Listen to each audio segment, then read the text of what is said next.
Hello everyone, I'm Skratch. Welcome to the channel. This is another Raid Shadow Legends video. We are currently on the test server, guys. In today's video, we're gonna have a look at the brand new Fragment Fusion coming to the game tomorrow. We're gonna check if this hero is actually worth your time, if it's worth it to throw all the resources to get the champion. Before we're gonna move over to showcase the particular champion, I do wanna say a couple of things. So keep in mind, if you have resources available, if it doesn't break the bank for you, getting a Fragment Fusion is slightly easier than getting a classic fusion done, you know? So if it doesn't break your bank, considering getting the legendary regardless. Even if it's not OP, you never know what can happen. Maybe in a couple of years, she will get a buff. It's very unlikely that she will get buffed, but hey, you never know. And another thing to keep in mind, you might need another champion for your faction guardians, right? You need another legendary for your skinwalkers. Well, you just crossed the one off the list, because it's very likely next time when you're opening shards to pull this champion. Probably is a 90% chance to summon the fusion champion when you're opening shards next time. And that's where a bit of a sarcasm, because it's very likely to always get the fusions for some reason. And that will give you a upper hand on the faction guardians. That being said, let's have a quick look at the fusion, see what exactly we can do with the champion. So, support-based Spirit Affinity from the Skinwalkers, fairly decent base stats for a support champion, nothing too crazy in terms of HP or defense or attack or speed. You do have 30 resistance, 20 accuracy, which is fairly decent. Now, I went for a pretty simple build because that's kind of like what will give this champion some value. You want to have a pretty good amount of accuracy on the champion, and I'm going to explain you why, if that's the purpose why you will use the champion. So in terms of skills, with the A1, attacks one enemy 2 times, she has a chance to steal a random buff. With the A2, attacks all enemies, has a 75% chance of placing a decreased resistance, fills the champion's turn meter by 10% for each decreased resistance placed by this skill. That's on a 4-turn cooldown. Probably you've noticed I haven't booked the champion. We're going to test the champion without books, then we're going to check it out with books. On the A3, places a block debuffs buff on all allies for 2 turns. On a 5-turn cooldown, also fills the turn meter of all allies by 20%. So this one right here, guys, is great to have immunity on your team. You're not getting a cleanse, you're not getting a heal from it either. So it's literally just immunity. Now, if you don't care about the decreased resistance, there are epics in the game that are doing a much better job at giving you immunity, giving you a cleanse, giving you a shield, giving you a heal, giving you something else in return, rather than just turn meter and block debuffs. Plus, they're much easier to book as epic champions. So keep that in mind as well when you are considering in building the champion, in terms of what value you will get out of the champion. With a passive, fills this champion's turn meter by 5% each time an ally buff is removed, transferred, stolen, or expires. Interesting. Now, if I would pick a blessing on this champion, right, this will be a PvE sort of champion, in my opinion. Like, I'm not going to use this champion in arena. And I would probably go either Brimstone, Survival Instinct to get even more turn meter, allowing her to rotate even faster, or not building her with resistance or anything like that. So that's probably what I would pick in terms of blessings. She doesn't have an aura to say we're going to go and get a blessing that will increase the aura or anything like that. Now, I wish that this A2 would actually have increased accuracy on your team, or decrease accuracy on the enemy as well. Like, let's put more things on it, you know, instead to benefit you a bit more. Just decreased resistance is not going to be as helpful as you might think it is. We have plenty of different champions in the game that do decrease resistance, and if you're trying to build a team and rely only on the decreased resistance, you're going to find out that a lot of times she's going to use the decreased resistance. The other champions won't have the other skills available that need the lower accuracy requirement, and they're just kind of like going to hit each other in the head, but never at the same time, basically. So it won't be as efficient as you might think it is. Now, if you're gonna need this particular debuff for a boss that has very high resistance, and you cannot debuff it with the rest of the champions, it's a decent thing. That's why I have high accuracy on her. Let's just say I want to land the decreased resistance on the I don't know, the Iron Twins, for example, where I need 700 accuracy almost. I'm just joking. You don't need that much, but you need like 500 plus accuracy. So you drop the decreased resistance to help you out. Keep in mind that boss cleanses debuffs as well. So a lot of things can go wrong when you are relying on this sort of debuffs, you know. Now, I have her built on double perception, a speed set. I prioritized a bit of survivability, a bit of speed, and of course, accuracy, because that's the main thing that I wanted to get. I chose to give her a couple of refresh accessories because I don't have her fully booked. This might help me every now and then. Total stats, 50k HP, 3.1k defense, 266 speed, 177 resistance, 513 accuracy. In terms of masteries, I chose to go with War Master as tier 6 from the offense tree and to go with the support because I'm gonna use her for progression, right? I'm gonna use the champion to help me in dungeons and different areas. I want to have a bit of damage from her too because it's gonna help me out, especially when I'm progressing through the game. So War Master, I feel like is fitted for her. You can go on the defense tree instead of the offense and just go to support and defense. Up to you what you have in mind with the champion. And this is what I have on her. You can go tier 6 Eagle Eye, get more accuracy to ensure that you're landing the decreased resistance on the enemies that you're trying to debuff, basically.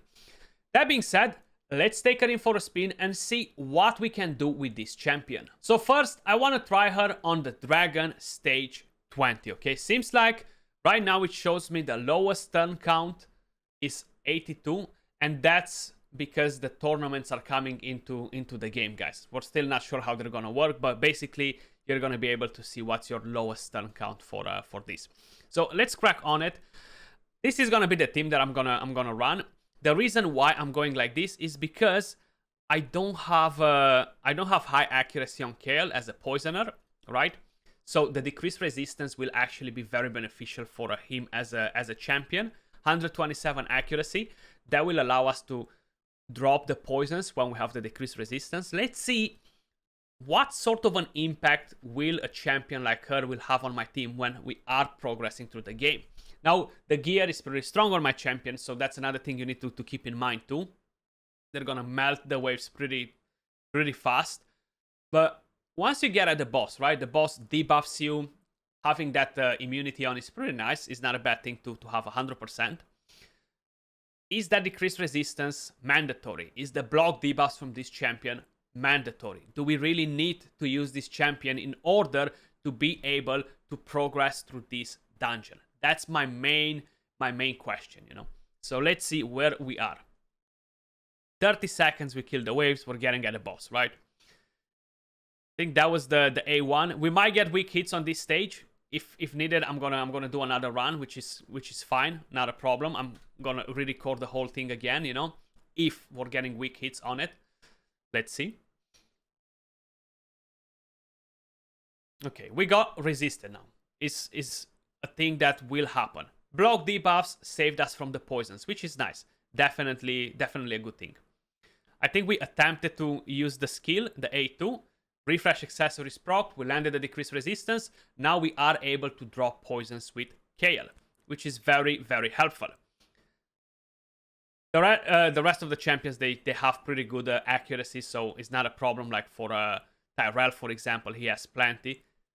How you've seen, we managed to drop poisons with Kale, which is great. So it does help me with my champions. I can prioritize a bit of survivability, a bit of damage on my heroes, instead of getting the accuracy while I'm progressing through the game. And this will be for all of you guys as well, especially that you won't be able to build your champions as powerful as me when you're progressing through the game. You're definitely gonna benefit from it quite a bit. But how I mentioned, it's gonna be pretty hard to kind of like match it on at the same time with the skills for the other champions. So it took us 1 minute and 51 seconds. 89 turns to kill this dungeon with Loriaca in the team. And what if we take her out of the team? What if we take her out of the team and we go just with the 4 champions? How is this going to play out? Are we really gonna miss her in the team? Can we beat the dungeon without her in the team, considering that I don't have enough accuracy on my Kayle to land the poisons. And basically, I just handicapped myself because I'm -1 champion in my team, you know? Which I could have put somebody else in the team kind of like to replace her, but you know what? We're not gonna do that. We're just gonna go 4-man army and see where that takes us, you know? As expected, yes, I will get resisted on the dragon. 100%. I won't be able to land poisons unless I'm getting the 3% chance to do it, you know? So let's see how much of an improvement she brings to the team. Right now we got the poisons, we got the weaken on my team because I don't have the block buffs that she was providing to the team. So this can put my team in a danger. I can get one shot by the boss because it deals 25% more damage on me. Now I have decreased attack. The poisons will drop my HP. So that can be a bit of a problem. I actually managed to land poisons with Kayle as well, regardless of having enough accuracy or no. So that's good, right? Is a plus for us. But that's not going to be consistent. Right now we got stand because we don't have block debuffs. That again, it can go on and off. You might not have block debuffs all the time from her unless you fully book the champion, you know. But by the moment, by the looks of it, sorry, at the moment, by the looks of it, we're looking pretty good, right? Like I'm not missing her in my team, right? Like I don't think I need her in here because we actually managed to beat this stage in a faster time, in a shorter turns count with 4 heroes without having her in the team. Okay, so I don't think that she's gonna be very impactful. Now, how I mentioned, the gear on my heroes is pretty good, so I am able to deal more damage. Some of you guys might find some utility out of the champion anyway, you know what I mean? So definitely keep that in mind. Now, if I would be to pick a different block debuff champion, I would definitely pick a Sky Touch Shaman over her. You have revive on that, removes all debuffs and a block debuffs on an epic champion on a single skill. Like, wow, so much better all around. Yes, the passive is a bit wonky on her, but the heal that she is actually bringing as well is just nuts. Very, very good, very similar base stats as well, and she's an epic champion. If I would be to pick up a different epic champion that does like a similar thing, Skratch. We have removes all debuffs from all allies, places a block debuffs buff, and a shield buffs on all allies for 2 turns, on a 4-turn cooldown fully booked. And this is an epic champion. Much easier to book all around. I would probably even go with a different champion like Sanguinia, for example. Like, why not? Like, block debuffs, continuous heal, transfers all the debuffs from all the allies. So there are many different options in terms of epic champions if you really need it. And I feel like if I would have put any of these epic champions in that team, it would have done the exact same job. Now, if we book the champion, and we're gonna do a Hydra run, okay? There's no point to go back to the dungeons because you've seen kind of like how it performed in there, and it is what it is, right? Like, I don't think that she's gonna be extremely impressive mid-game and end-game accounts. I don't think she's gonna bring any value. If you literally just started the game and you want to get a shiny legendary and you want to build it to help you a bit with the block debuffs because you don't have a different option, you don't have a decreased resistance, and you're struggling with accuracy, definitely get the champion done, you know? So if we're gonna go to clan bosses, Hydra, we're gonna go on hard, and we're gonna use this team, you know? Let's see how it goes with the team, you know? Very, very curious. I do have a few more legendaries in here to help out with what I need: decreased speed, to have increased speed, to have weaken, to have the provoke. And I do have the decreased resistance right now on all the Hydra heads. If my accuracy would be low, this would actually help me quite a bit, you know? So it's definitely not a bad thing to get it in. Again, you cannot count on it for every single head because you're gonna get weak hits as well with this champion when she's actually attacking the opponent. So another thing to kind of like take in consideration when you are considering in using this champion in Hydra. She's not actually bringing block debuffs like Supreme Gallic does in here. She is bringing me immunity. So basically, when the Head of Blight decides to use the A2 to land the poisons, they won't be able to do it because I will have block debuffs. But in this case, I do have lots of poisons on me. Somehow it happened. Okay, so somehow it happened. When the Head of Suffering is gonna try to debuff me to land the weaken on my team, again, they won't be able to do it because I'll have block debuffs.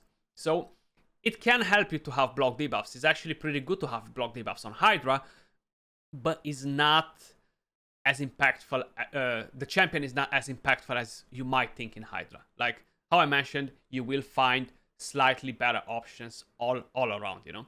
I don't really have a healer in here by the looks of it. I kind of like forgot to chuck one in. I've just put in some random heroes in there and just go freestyle basically, you know. See where it takes us. But we're doing pretty good. Turn 15, we have 7 million damage, so it's not it shouldn't be a biggie, you know. Unless the Head of Red decides to come out and start smacking my entire team around, because I don't have decreased attack either, you know. But that's how it looks basically, using her in the team. It's nice that she's getting the turn meter, allowing her to rotate pretty fast, but I'm not impressed by the champion. So that's my take on it. I do want to hear your thoughts in the comments down below as well. Do you think the champion, the fusion, is great? Are you planning to go and do the Fragment Fusion event? Or if you're getting it by just doing your dailies and stuff, it's fine, or you're actually just skipping it whatsoever. You don't want to waste resources and you're saving resources for the next fusion, or you might be saving resources to go and do dungeons, farm some gear, do masteries on different champions and other things like that, you know. When she's booked, she's definitely getting more value, like bringing the skills on a shorter cooldown, having the 100% chance to land a decreased resistance, and all that is great, you know.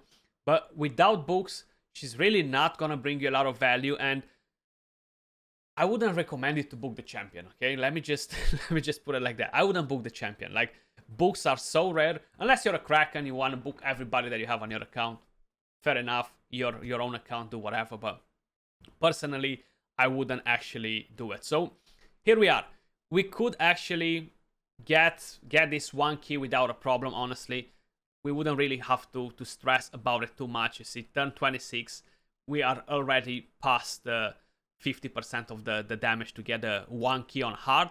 I'm not gonna leave the entire run because it's just gonna be a bit of a waste of time, but let's check the damage right here. So Loriaca, 667k hit with damage with a War Master procs. That's why I gave her War Master, to help me a bit with that basically. That's how she would actually perform in Hydra.